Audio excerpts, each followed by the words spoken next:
All right, thanks for checking out another one of our videos. This is the first time we've ever seen one of our videos. We really appreciate you finding us. We work in a lot of different brands, electric fence boxes. We give free quotes and free estimates, whatever we call it.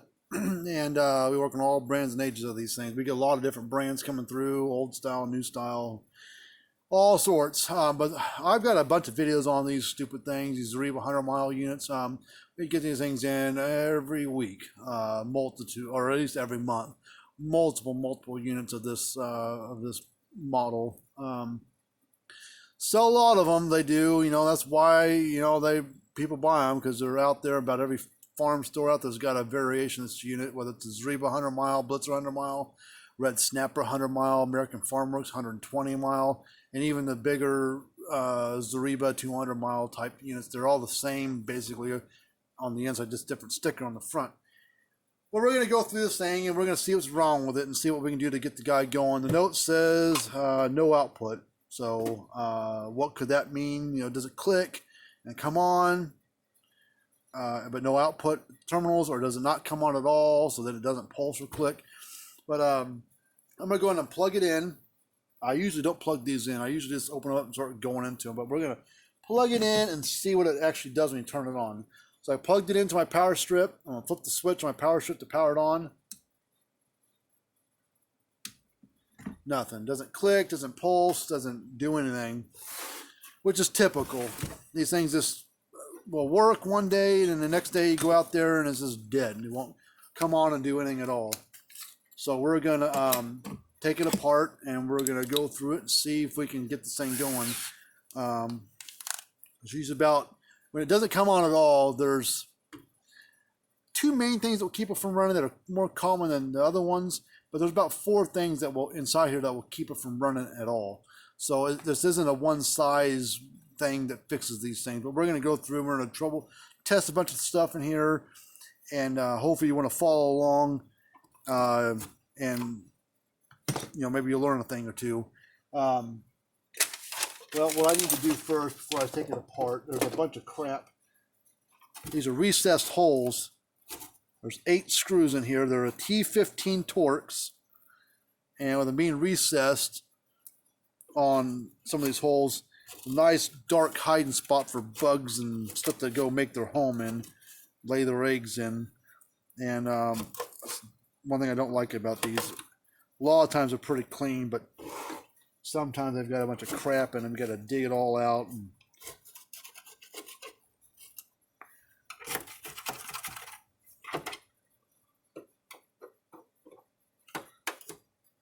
And take a can of air, blow it out.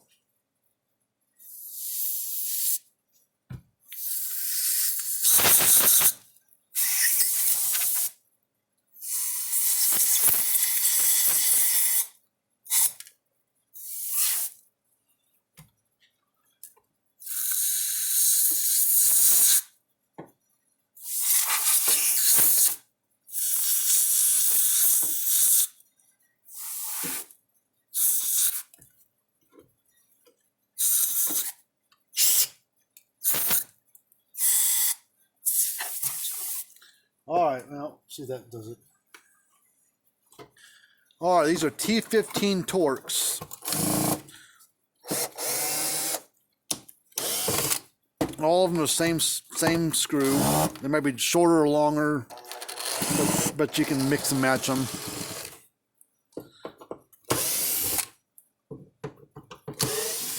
There's 4 across the top and 4 across the bottom. I start crap in it.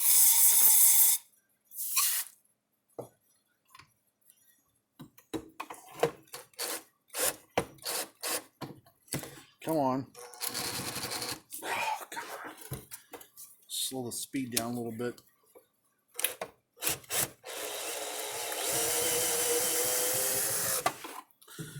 All right, I'm going to change that screw out when I get time.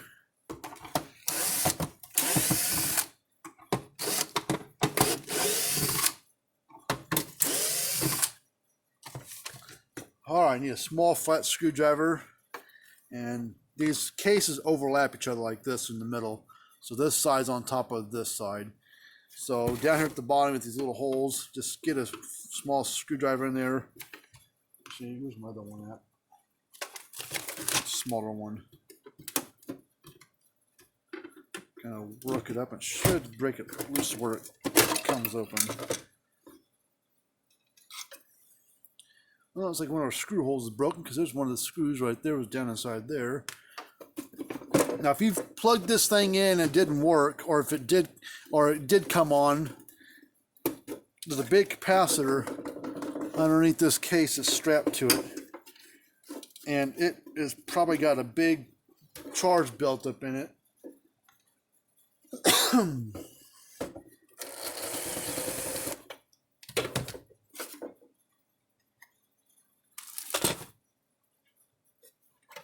Which it's right there. My dad calls it the bomb because it packs a hell of a punch.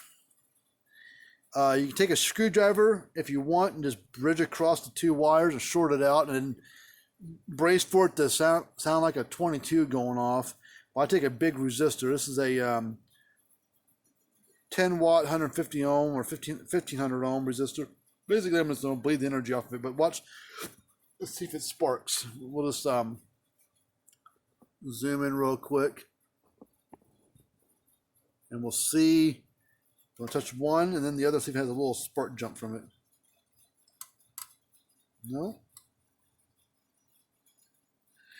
But either way, I'm going to hold that against it for a few seconds just to make sure, bleed all the energy out of that capacitor out of the thing. Because that thing will hurt you. If you get across that thing, man, that thing will light you up, burn your skin a little bit. Okay, let's see. I'm going to unplug these wires from it. Come on, get off there. God damn it. Doesn't matter on the capacitor which wire went where.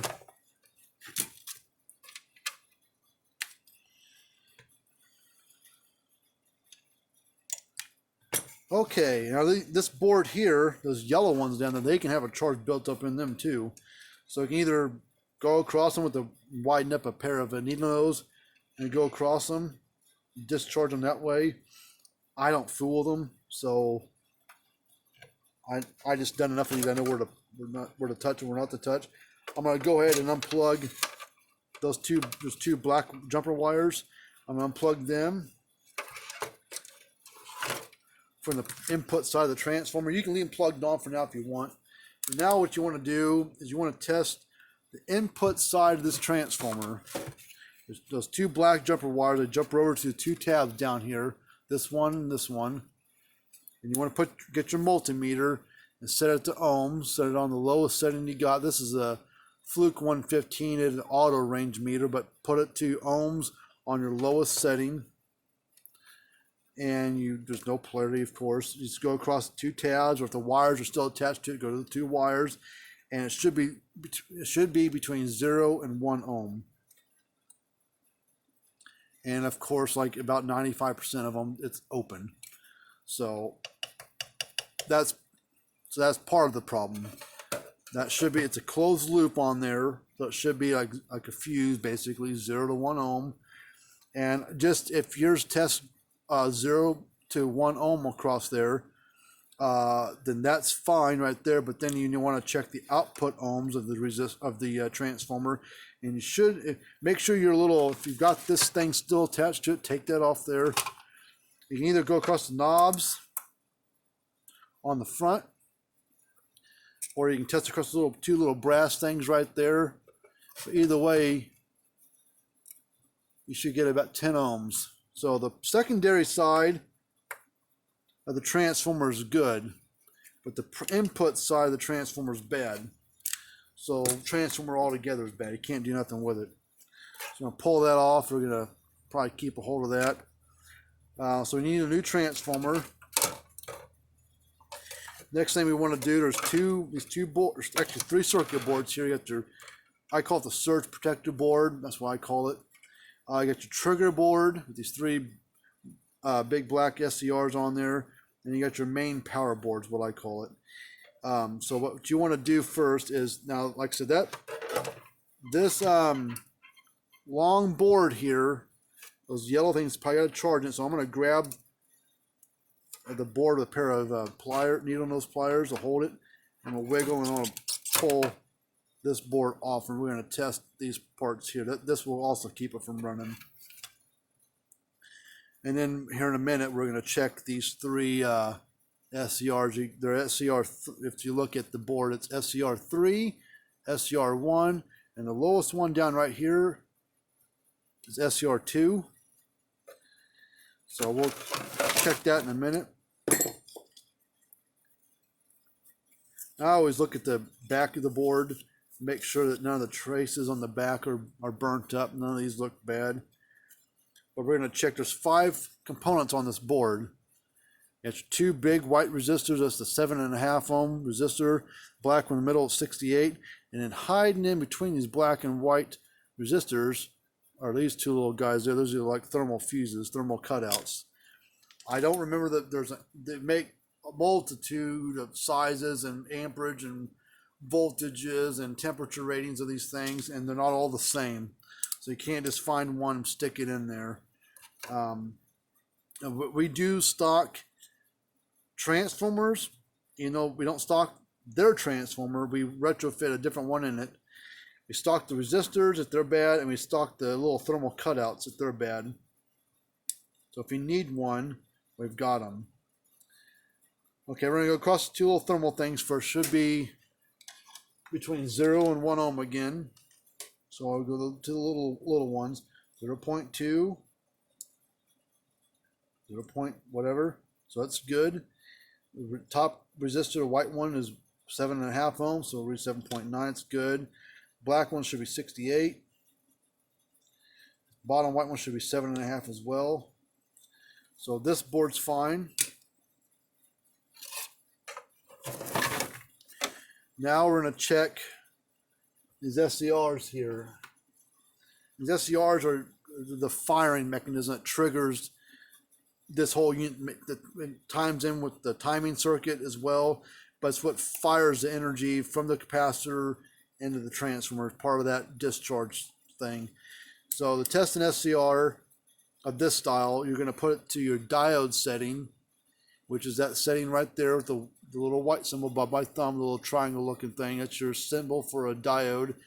These aren't diodes or SCRs, but you use the diode setting to check them.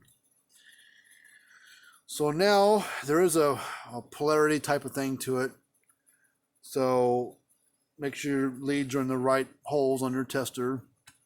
You're going to put the red lead wire is going to go on the middle leg of one SCR. You take your black lead and it's going on either outside leg. And what it should be, it should beep, and or maybe beep. Yours might not beep, but it should be like 0.200 something or 0.600 something. Should be some kind of number. So we're going to go across the first one, which is SCR3. Red lead on the middle, black on the outside leg. 0.600 something. 0.600 something. Got a bad glare. Do it again. Let's see. So it's not always the same number, but it should be point something, and it should beep once, or should show a number. If it doesn't show anything, it stays at a 1, which, or an OL, depending on what your meter shows. That means it's bad. So we'll go to SCR1, red lead in the middle, black on the outside. That's good. That's good. SCR3 is a common one to go bad. When this transformer goes bad on the primary, basically it's burned open inside. All this energy builds up, and it can't discharge through basically an open in the primary of the transformer. So it can't. So it's trying to fight through a big air gap, and it can't shove that energy through that air gap.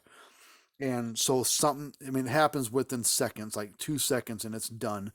And typically when all the energy builds up and it can't fire because that transformer's primary has gone open, something's got to give. Now, first thing to go 95% of the time is that bottom SCR. And I put $100 bill that SCR bottom one is bad. So I'm bending these out of the way so I can kind of see what I'm doing here. Red lead on the middle, black on the outside, and I bet it stays at OL. Boom, every time. So you can check the other side if you want, but it doesn't matter. So what we're going to do now is we need to change this transformer, and we need to change out that SCR. We're going to desolder and solder a new SCR on there. I think while I've got this thing in front of me, I always look at the back of this board, make sure none of the tracks on there and traces and stuff down here or anywhere else is bad. And then I kind of look over this stuff a little bit. Look at this little thing. It's labeled MOV1, which is a over voltage protection thing, like a power surge thing. It sometimes goes bad, but usually if it's bad, you'll see it crack in it or be black and burnt. We've stocked those as well. And if the board looks okay on the back side and the front side, about 80-90% of the time that board is good. That long boards aren't common to go bad unless lightning burns them up on the back side. Then you've got to replace one. Okay, so first thing I want to do, because it's the quickest thing to do at the moment, is I'm going to desolder, solder in a new SCR for this on the bottom one. Now SCR2, SCR3 and SCR1 is two top ones up here. There's two of them that are sitting up here. Yeah, SCR1 and SCR3. They don't go, I mean, they do on occasion go bad. Not super common. SCR2, the bottom one, is common all the time. So you don't have to replace all three at once. I guess if you wanted to, you can. We used to, but we kind of stopped that because it gets kind of pricey to do all three of them. Because these SCRs they're not super expensive, but they're not cheap either because they're high amperage, high voltage SCRs. That's why they're the size of your thumbnail, not like the size of your pinky, like some of the other ones that were used in other brands. So we're gonna suck the solder off of those three solder joints. Come on. Almost there.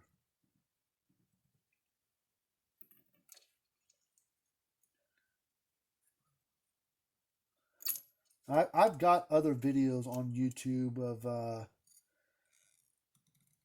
troubleshooting and how to repair, how to fix or test these Zareba 100-mile units. But so I'm sure you've possibly seen one of my other videos. I'm gonna guess. Alright, now I'm going to take a pair of needle nose. I'm just going to grab down here in a little hole, wiggle and pull, and there it is. That's kind of hot, so you gotta grab it quick and trash it. Like I said, we do stock these SCRs, so if you need one, we've got one here. Or if you need two or three, we've got some here. So now we're going to solder a new one in, so I want to bend the leg out. That middle leg, going to bend it out, and then grab it about halfway up and then straighten it back down. So it's kind of got that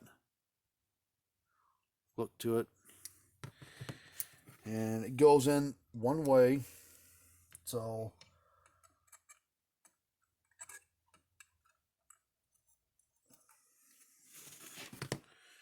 now we're going to solder it back on.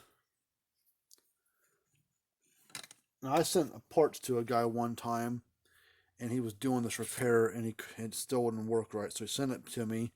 I went through it, got it figured out, but what he had done wrong when he repaired it, when he tried to repair this, he had a bad solder joint. He soldering wasn't really up to snuff, I guess, and he didn't had a bad. Two solder joints were okay, and the third one was only like hitting like half the thing on there, so it was a kind of a bad solder joint, not a very good connection, and he ended up burning it up again and burned out a second one behind it, so it burned up another one of these SCRs. So I burned up a perfectly good new one I sent him, and then one of the other ones gave it out at the same time. So you've got to make sure you get solder all the way around it, and it's nice and clean and all that stuff. So Just not rocket science soldering, but just do it right. Just take a little time and do it right.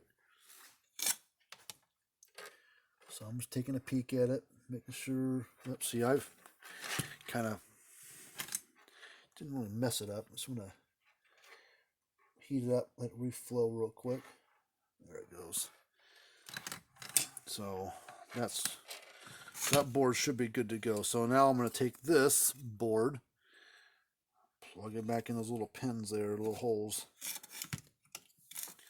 All right, so now we're moving on to the second part of doing this one. So I'm going to make this a two-part video because it's going to take me a little bit to do this part of things. So check out the link down below for part 2. Hopefully I've got it uploaded by the time you're watching this. But we'll do another video here in just a second.